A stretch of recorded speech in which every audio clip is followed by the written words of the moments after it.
أعوذ بالله من الشيطان الرجيم. بسم الله الرحمن الرحيم. يا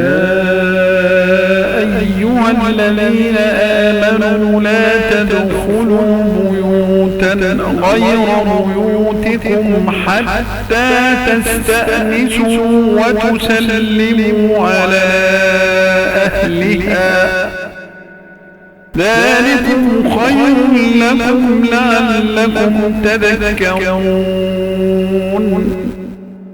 فإن لم تجدوا فيها أحدا فلا تدخلوها حتى يؤذن لكم، وإن قيل لكم ارجعوا فارجعوا هو أزكى لكم، والله بما تعملون عليم.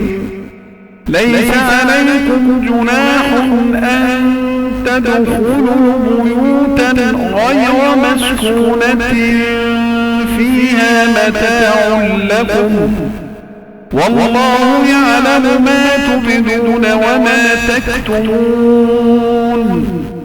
قل للمؤمنين يغضوا من أبصارهم ويحفظوا فروجهم، ذلك أزكى لهم، إن الله خبير بما يصنعون.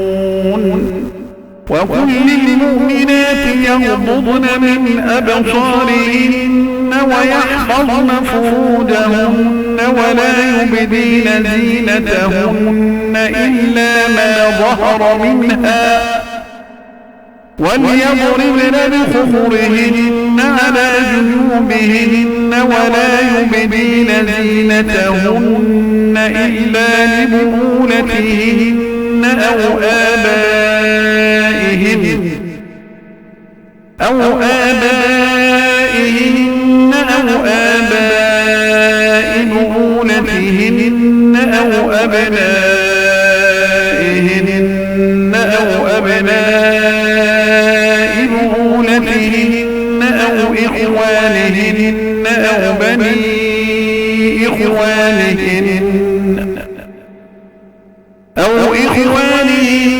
أو بني إخوانهن أو بني أخواتهن أو نسائهن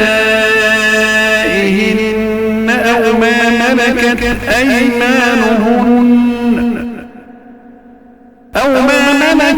أيمانهن أو التابعين غير أولي الإربة من الرجال أو الطفل الذين لم يظهروا على عورات النساء،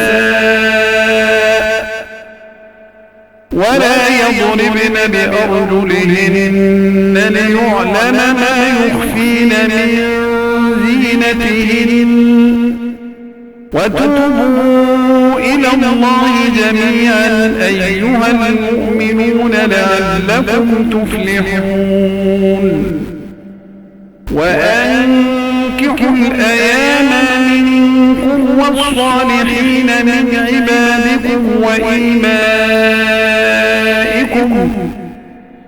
إن يكونوا فقراء يغنيهم الله من فضله، والله واسع عليم.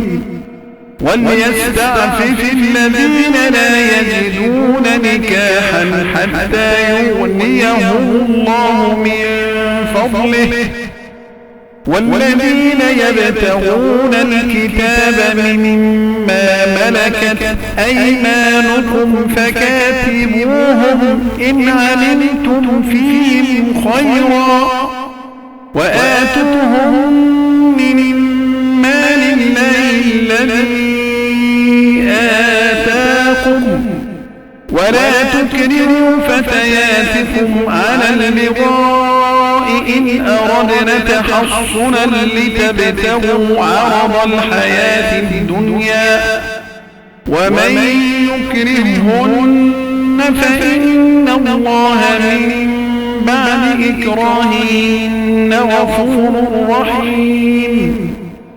ولقد أنزلنا إليكم آيات بينات ومثلا من الذين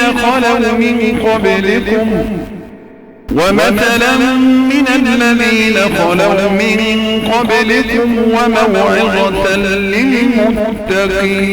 للمتقين.